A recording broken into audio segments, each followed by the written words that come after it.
If you create content at all for your website and you're interested in SEO or search engine optimization, I've got a great tip for you today.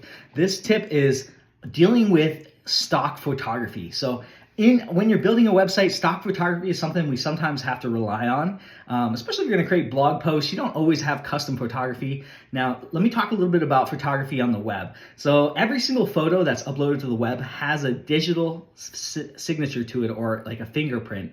It's basically the amount of dots and pixels that are in the photo are able to be quickly read by algorithms for Google. They can tell exactly whether that photo has ever been uploaded to the web or not, and they know who to credit that photo to. So when you're using stock photography, that photo has been used, literally could be used on thousands of websites already. And what does that mean for your website when you use it? Well, it means you're getting zero SEO, and in some cases it can actually be negative SEO if you have too much stock photography. So how do we get around this?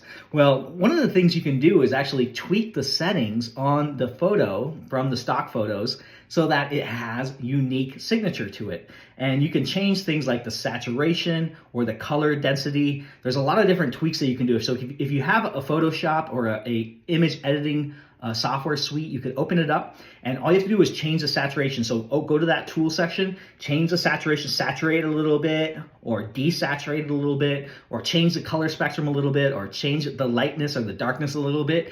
And that little bit of change is enough to change the signature for the photo. When you upload it to the web, search engines like Google and Bing will see that as a brand new photo. So that's a great way to get around duplicate content when it comes to images on the web.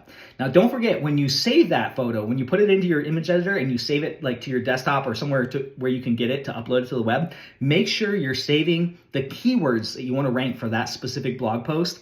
So whatever, let's say it's a cleaning company, for example, cleaning company Phoenix or cleaning company Vegas, or the ways to clean your house properly, whatever the keywords is that you're trying to rank for that specific article or post or for your website, make sure you're saving that in the image. Don't leave it. Another way that search engines can tell whether an image is from a stock place is when you leave it. It just says Adobe stock with a bunch of numbers behind it.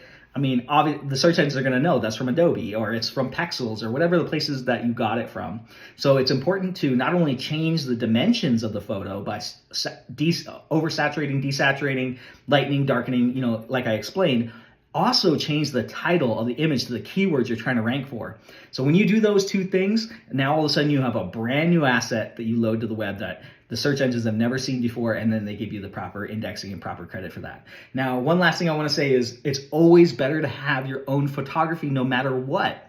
So if you can go out and take your own photos, take photos of your product, your shop, your store, your local town, whatever you're going to take to talk about in your blog post or on your website, always try to get your own photography over using stock. That's going to be always better, but sometimes we have to rely on stock. And so if you have to rely on stock, do this little trick that I talked about in this video, and that will definitely be the difference between helping with your SEO and not helping with your SEO, or even hurting your SEO. So this is Joe with SkyPoint Studios. Hopefully this is a helpful tip. If you want to chat a little bit more about it, or more things about SEO, you want to learn more about it, definitely comment down below. I could be your SEO expert, or we could definitely work together on your project. Thank you so much for watching my videos as always, and I'll catch you on the next one.